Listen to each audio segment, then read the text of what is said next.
বা এটা কথার কথা না। জান্নাত জিনিসটা, জান্নাত জাহান্নাম জিনিসটা গল্প গুজবের ইস্যু না, সিরিয়াস ইস্যু। হয় জান্নাত নয় জাহান্নাম। আমার সারা জীবন ব্যবসা বাণিজ্য হলো না, ক্যারিয়ার হলো না, চাকরি হলো না। আমি একটা কথা সবসময় বলি, প্রবাসীদের মসজিদগুলোতে বিশেষ করে প্রবাসীদেরকে একটা কথা কমন শুনতে হয়, সেটা হলো তোর পরে বিদেশ যায় তোর চেয়ে বেশি জমি জমা কিনছে কেমনে, তুই কি করলি? হ্যাঁ, একই কথা মায়ের, একই কথা বাপের, বন্ধু বান্ধবের, বউয়ের, সবার একই কথা। তোর লগে একসাথে গেছে, যা 20,000 টাকা পরিশোধ করছে, দেনা দায় পরিশোধ করছে, এলাকার জমি জমা সব কিনা ভরা করেছে, বাজারে দোকান নিছে, শুনছি ঢাকাও ফ্ল্যাট বুকিং দিচ্ছে। আর তুই কি করস? তোর সাথে একসাথে গেছে, প্রতি বছর একবার করে আসে, তুই 3 বছর আসতে পারস না, তোর টাকা হয় না, কি করলি তুই? এই কথাগুলো খুব বেশি শোনা লাগে না আপনাদের? এটা কেন হয়? ওই যে বললাম, পুরো ফ্যামিলিকে টাকা দিবেন, এটা তার মাথা ঢুকেছেন, আপনার মাথাও পোক ঢুকছে, তার মাথাও পোক ঢুকেছেন। সেও মনে করে টাকা দিতে পারলেই ছেলে আমার সাকসেস, ছেলে আমার সততার পথে থাকতে পারলেই সাকসেস। এটা তার মাথায় ঢুকে নাই, আপনার মাথায়ও সেটা নাই। এই জন্য সেও সুখে নাই, আপনিও সুখে নাই, না সে সুখে আছে না আপনি সুখে আছে। তো এই জন্য ভাই, দৃষ্টিভঙ্গিটাকে বদলানোর চেষ্টা করব।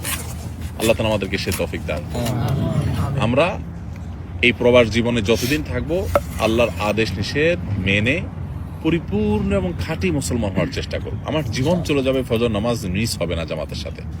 রাতে আমি ওইভাবে শোবো, ওইভাবে ঘুমাবো। আমার ফেসবুক টিপাটিপি বা ইউটিউব টিপাটিপি করে গিয়ে আমার ফজর নষ্ট হতে দেবো না। যে চাকরি করতে গেলে আমার নামাজই হয় না, ইবাদতই হয় না, চাকরি আমি করবো না।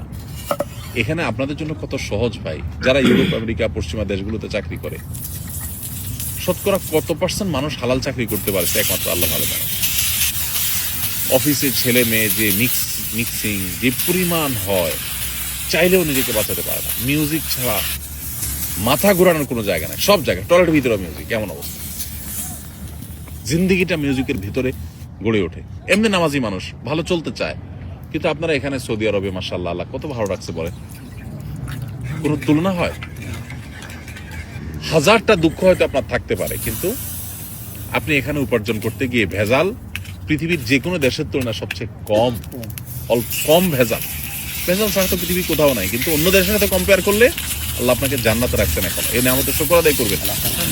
আমাদের ভাইরা যারা রেস্টুরেন্টে, এখানে যে ভাইয়ের রেস্টুরেন্ট আছে, আরো অনেকে রেস্টুরেন্টের সাথে এখানে ইনভলভ আছেন মাশাআল্লাহ। ইউরোপ আমেরিকাতে রেস্টুরেন্ট মানে কি?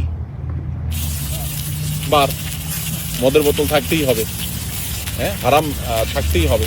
তো আল্লাহ তাআলা তো আমাদেরকে সেফ রাখছেন, তাই না? এখন বাকিটুকু নামাজের ব্যাপারে গুরুত্ব আরোপ করা, হালাল হারাম মেনটেন করা, পরিবারের হক আদায় করা, কারোর হক নষ্ট না করা, আল্লাহকে ভয় করে চলা, বাস। পরিবারের সদস্য সবাইকে এভাবে গড়ে তুলতে পারি, দুনিয়াটা জান্নাত হয়ে যাবে ইনশাআল্লাহ। চেষ্টা করা যাবে না ইনশাআল্লাহ? আল্লাহ আমাদেরকে তৌফিক দান করুন। জাযাকুমুল্লাহ খাইর, জাযাকুমুল্লাহ খাইর, বারাকাল্লাহ ফিক। রাত হয়েছে, আমরা আর লম্বা করলাম না। দৃষ্টিভঙ্গিটাকে পাল্টাই, টাকা নয়, ঈমান আমলই মানুষকে সুখী করে। ঠিক আছে না ইনশাআল্লাহ? জাযাকাল্লাহ। এটা পরিবারের সদস্যদেরকে বোঝাতে হবে। এখন কিভাবে বোঝাবেন? আগে নিজের দিনটা বুঝেন। আপনি দিনটা বুঝলে তাদেরকে বোঝানো সহজ হবে। একটু কোরআনটা বুঝে পড়েন, হাদিসটা নবী সাল্লাল্লাহু আলাইহি ওয়াসাল্লাম বুঝে পড়েন। প্রত্যেকটা জিনিসের ক্ষেত্রে যদি এরকম বুঝে দিনটাকে মানতে পারেন, মুসলমান বাই চান্স না হয়ে মুসলমান বাই চয়েস যদি হতে পারেন, কোরআনটা একটু অর্থ সহকারে বুঝে পড়েন।